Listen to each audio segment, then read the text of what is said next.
So have JP come back up and to review public services topics to educate us on where we see things with public works and utilities, with our potable water supply system and utilities, and then various aspects of our solid waste and recyclable programs and contractor services in particular.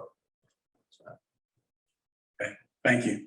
I'm going to stay with utilities for a minute to finish through utilities, and then I'll refer to the org chart I have up here. The next project that we have going on this spring is the lift station maintenance project. We're about 6 to 8 weeks out on that. The contractor's been here. The contracts are signed. He's been here. He's taken his measurements, confirmed his equipment that's been ordered. The longest layout that we have right now is the receiving the operational or the stainless steel panels to put all the operating electronics in. So we're hoping to get started here at the beginning of April. Once he's here and gets started, I don't think it'll take very long, month, a little outside a month, and we'll have those 3 lift stations upgraded. As far as the metering and the water meter project that we had scheduled for this year, which was changing out the water meter ERTs. The ERTs are the electronic antenna, if you will, that are on the meters that send the signal. We're looking at upgrading those this year. We'll have been upgrading them over the years, but we have a push this year of a number of them. And the reason for that is this AMI, this advanced metering infrastructure, is something we want to expand on in 2 phases. Replacing ERTs, and then once all the ERTs are replaced, then putting a central antenna on the new cell tower and being able to collect that information through a central collection system or monitor desktop computer, so we can have real-time readings of our metering. We've had a lot of inquiries about that from residents, about, especially if they're not here, what's happening. If they get some more data information about, when their leak started, or even if they have a leak, it'll pop up on the screen. A red dot will pop up and say, so we'll send the guys out and check it. So we'll have a lot more control and metering of the system. So, next 12 to 16 months, probably before we get entirely there. But that's what our plan is. And again, 2 phases this year, this fiscal year, next fiscal year. You're right, and we will work on that as part of the budget process to bring that forth with some numbers.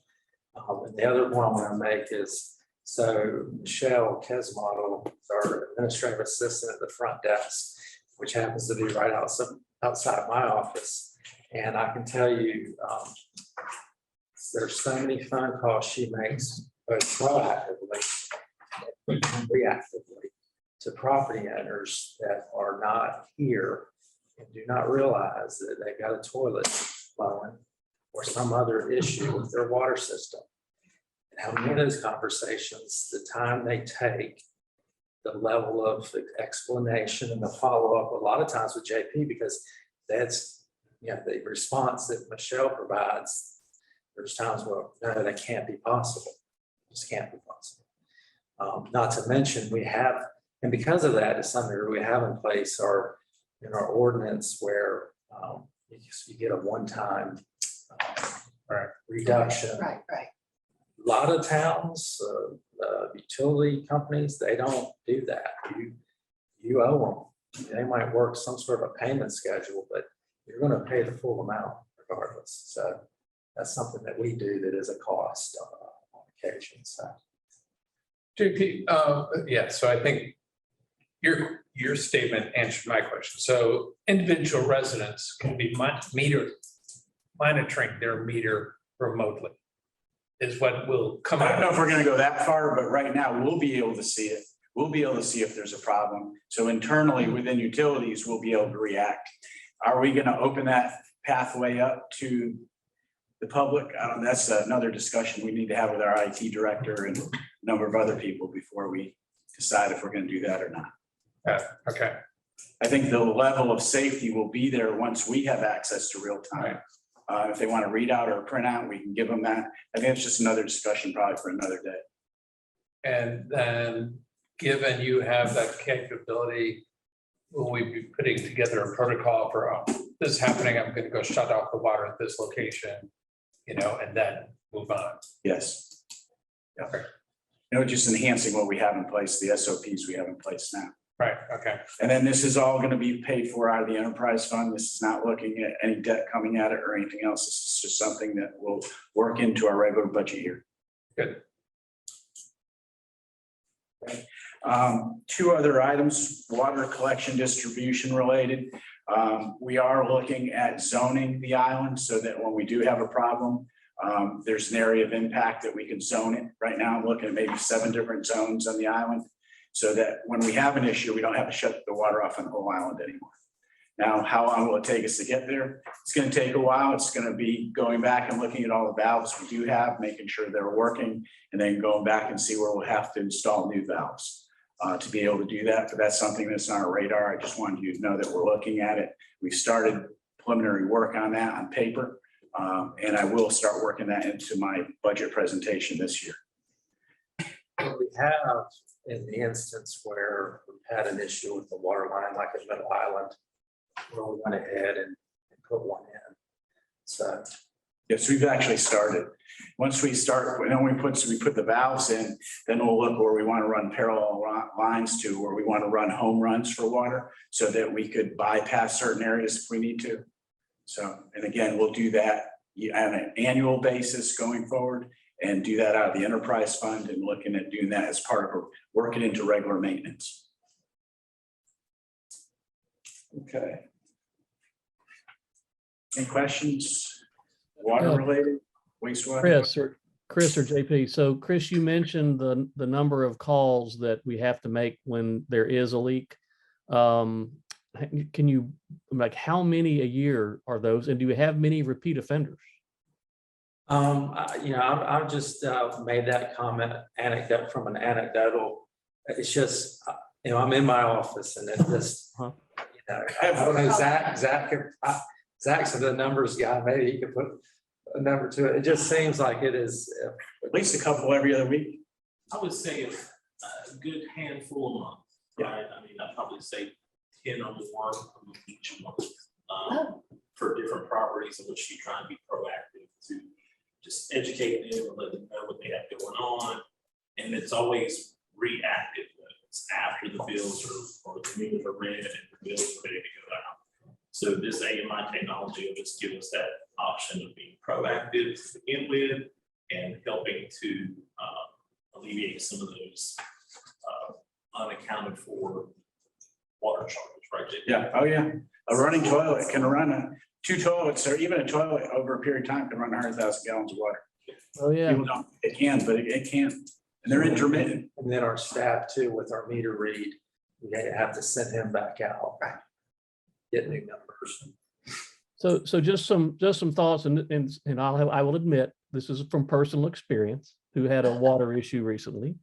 There's a product called Flow by Moan that you can, that a resident can install on their water system, and it detects usage above norm, and it signals the customer or the owner through an app, and then they can be aware of that. So I'm just thinking, this is into the future, but just begin thinking about, if we can help residents who are not there a lot and who have had this issue more than once and have lost a bunch of water that right now the village is eating, that maybe we need to change that policy. That might influence some behavior too.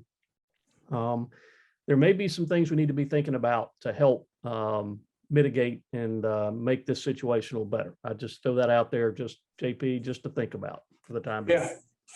Something on the private side is always another addition to back up, have some redundancy to what we have. So we can talk about that going forward. Scott, could you do that again? Flow by Moan, M-O-E-N, the plumbing. Oh, yeah. Yep. Yeah, from a policy standpoint, I just brainstorming, but you could attach that to the once a year deal, that if you have something like the flow by mowing and you still have a leak that you didn't catch for whatever reason, you can take advantage of that refund. If you don't have anything on your end that you can Pay it all. then you pay all. Yeah, exactly. The residents. Yeah. You can also do something like that going forward, not retro as part of the new zoning requirements or permit requirements. Put on new houses going forward, since we're only 2/3 built out on the island, put those flow meters in. Have to check with Stephen as far as you got minimum building code and what he can. Yeah, there's only two areas the state will allow a municipality to go above code, and that's flood and fire. So your flood damage prevention ordinance and things like our monitored smoke detectors, and fire sprinkler systems, things like that. That's the only two areas that the state currently allows a municipality to go above code.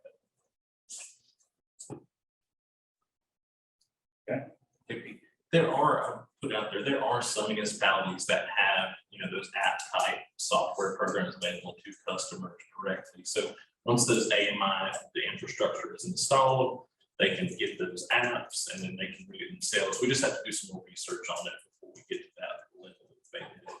There is some work to do on the IT side to keep it separate because we are a protected infrastructure too. So we have to be careful. Yep. Okay. All right. Look at the screen just very quickly. I'd like not to lose an opportunity to present, what our team out there looks like. Just to know, I have a couple positions in red here. I've been talking with Chris and Jay, and we've had a few thoughts on different things. So I do have something you'll probably see more of this spring. The proposed project manager position, see up top, and then a proposed senior facilities maintenance technician under Mike Harris under facilities, parks and grounds. Just a little bit of a project manager position. I think there's savings and gains to be made for doing more planning. And right now, if I had some help, somebody that was probably maybe 50% utilities or 75% utilities, 25% public works, we could realize some savings. There are some state mandates that are unfunded that we need to give some attention to. Cross connections, the largest of them. And then also there's areas on the public works side that we could do some additional planning and maybe cut some costs in certain areas, and that I think that position could help with that. As far as the proposed position for senior facilities maintenance, being more proactive on the facilities that we own, more preventative maintenance schedules on the facilities we own, and planning in that respect too, I think would in the long run could save money. So I just wanted to bring that to your attention during the workshop. So there's I see a couple of vacant places. Right. We have one in yellow. It's a vacant maintenance tech position under facilities and grounds, and that I'm not asking for it this time. I just wanted to put there as a placeholder.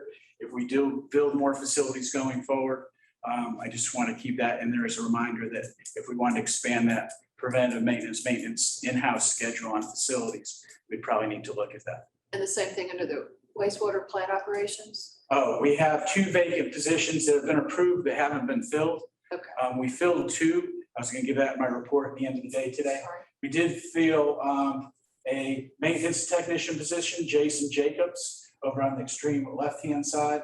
And then also Bill Warren. He's going to be our solid waste recycling lot attendant. They have both been hired in the last 2 weeks, and they're being orientated now and trained. We have 2 vacant positions, the mechanic position, and also the wastewater plant ORC training. Those 2 positions we haven't been able to fill yet. I do have some potential candidates for, well, not officially, but we are talking to a couple of people about the mechanic position right now. So hopefully that'll pan out. And then I am still working with outside groups to try to locate somebody to fill that ORC position with. But like I said to you in the past, average age of an ORC in North Carolina is like 59 years old. There aren't a lot of them out there. I think that we're going to have to work on growing our own. And that's what I'm looking at right now. It's just taking a little longer than we would have liked. So that's what we're working on there. JP, on the signage equipment and program for replacing signage, where does that fit into the overall scheme and how much are we toying with replacing as they get stolen or broken? Or yes, we plan on almost an immediate repair, being able to generate the sign the same day, same week, and go ahead and put it up so we don't have to wait for ordering one and one be delivered. That will be it will fall either to one of the two shops, either facilities and grounds or streets and solid waste. I think it's gonna be split between the two. It will be housed in the Public Works building. We have a site for it already. We do have a delivery date on the CNC machine. It's been delayed, but we have a delivery date of March 17th, St. Patrick's Day, so hopefully that'll be lucky. So we are Thanks for St. Patrick's Day. Because you were expecting this in December or January, right? supposed to spend by the end of January. That's what I thought, yeah. So, but we are working on that. Any other questions on the organization? Next slide, please.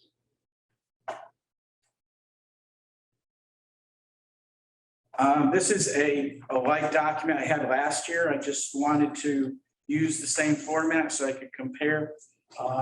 Starting with beach access, increased wear and tear. We have seen a steady increase of wear and tear since COVID, and that hasn't really lessened. If you look at the column which says percentage of increase here, if you look where there are no percentages, then that has decreased or stayed the same. And if you look at the percentages, they have consistently stayed at that percentage. So beach access is again, trash pickup hasn't changed much. The residential trash stops missed has come down a little bit compared to where it was. The trash compactor, adding the second trash compactor has made a world of difference.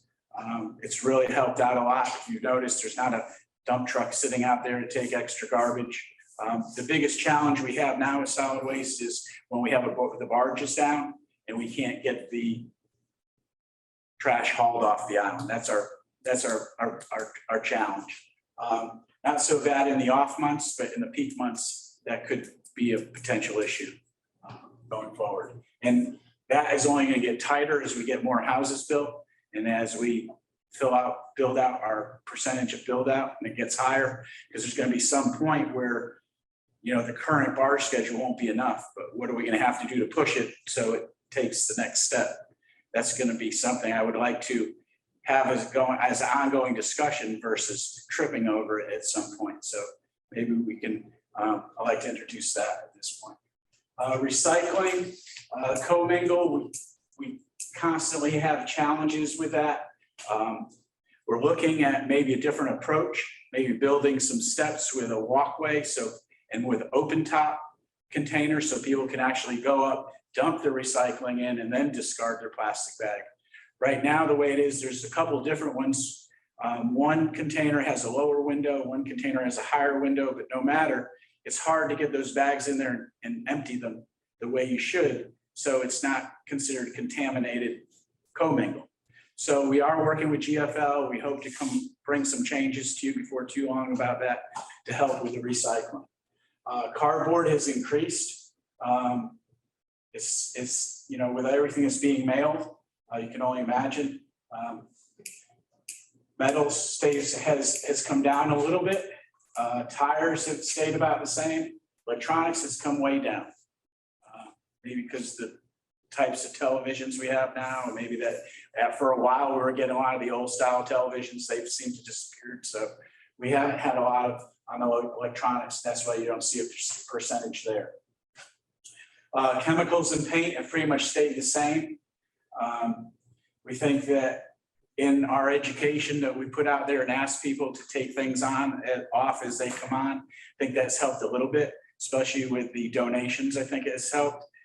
Has it helped 100%? No, we still have 2 to 3 days a week that we're doing pickups that, you know, Public Works employees have to go down and pick something up. We are trying to move out of that. We've made steps last year with the association of them advertising movers. Actually, we took our listing off there and some things like that. The price had gone up from 50 to 100. So there's some things that help to control that a little bit more, but we still need to be more creative going forward. We see a lot of the C&D. There is still a lot of commercial C&D going in the compactors, and we're trying to get better at that. We think having the lot attendant will help with that. So I'll be updating you on that in the future. Damaged fixtures, you can see we had 18 last year. We had 60 sign replacements this year. Big difference. What contributes to that? Can't really say. It's been COVID for the last 2 years, basically, but we've lost a lot more signs this year. So we hope to repair that once we get the CNC router back. And then our increased duties for helping with other departments, we went from 1170 to about 479. So that came down considerably. Any questions? Next slide, please. Again, this is just some same information that Tony had, so I won't go through this. It's the 80-90 rule. Next slide, please. This is a little bit different. It gives you some numbers. As of January 2022, we had 1,252 billed sewer customers, 141 REUs. We had 19 on-site systems with maintenance and 17 without. We removed 5 this past year. If we can keep that same number going for the next few years, we could reach that number like is in the ordinance of 2027. We need to have all those phased out. We had 21 last year and 19 last year. We got 19 and 17 this year. Total REUs, you can see 1373. We were at 55% build out last year. We're at 57% build out this year. JP, can I just make a comment on the on-site septic systems and the ordinance to 2027 that I talked with JP about sort of proactively getting ahead of that so that when we get to 2027, we don't have in excess of 30 some systems to bring online. And the idea of particularly those that are on the maintenance plan, that we go ahead or try to work with them to maybe tie them in sooner rather than later. Yeah. So we talked about that phased approach between now and 2027. So thank you. Next slide, please. Well, hang on. Hey guys, JP? Yes, go ahead. Yeah, could you explain what is an on-site system that has a maintenance program? What does that look like? And what is an on-site system that doesn't have a maintenance program? We had some low pressure systems on the island that were giving an opportunity before I came, I guess maybe 5 years ago. So I'll speak to it, Scott. So when we extended the sewer line out to Middle Island and we put that ordinance in place to give those folks who had recently invested in their own on-site septic tank systems, we gave them a 20-year period, and we put in place a maintenance program whereby they paid a fee to where the village utilities would maintain their system if it malfunctioned. And if and when it got to a point of malfunction, that the utilities director said it's not worth maintaining, we're going to go ahead and tie it and connect it to the force main, that we did that at our cost. Correct. So for those that took advantage of that, they're on the maintenance plan. There are those that, for whatever reason, personal reason, they didn't. So when those tie in, they're going to be assessed a tap-in fee. Yes. To the system. Got it. Thank you for that explanation. Next slide, please. Again, these are some same information Tony had presented. I just wanted to make one note here is that the 2% increase, 2012 was the last time we did a rate study. We were talking about it in-house among staff, and it's time to do another rate study, especially as we get closer to the wastewater treatment plant expansion. But I've been around a lot of communities in Eastern North Carolina, and that 2% increase each year is a great thing. It helps us to operate the way we need to operate and not be restricted. A lot of small communities don't do something like that, or don't have the regular increases and then do a large increase, for instance, or try to catch up. And that's exactly what it is, trying to catch up. So it was smart to put this in place. It's proactive, and thank you for that. And I just wanted to point that out because I think it's an important component of our enterprise fund. Next slide, please. Okay. Streets, solid waste facilities and grounds. We have a number of projects going on. I gave you those in last month's report. I think you can also see them again in this month's report. But one of the big hurdles is what the contractor services yard looks like. It still looks tough. We have a long way to go. We have fencing we need to put up. We have new traffic patterns we have to incorporate. We have some screening that we want to put up, may it be, constructed or natural. But we have a lot of work down there to do. We've been asking the contractors to pick up their old connexes and start to organize and take the items that are, been stored on top off, because we want to start moving these connexes around so we can change the traffic pattern. And then once we've done that and we start doing some more cutting and trimming and shaping up and cleaning up, we'll have more room down there. So it is an ongoing job to get that going down there. We have given a deadline, March 1st, to the contractors about having their areas cleaned up. At that point in time, we're just going to go in there and start cleaning it up. So we think it's been almost 3 months now. So we're going to start working on that later this spring. Again, odor control. We are looking at odor control for lift stations in the plant.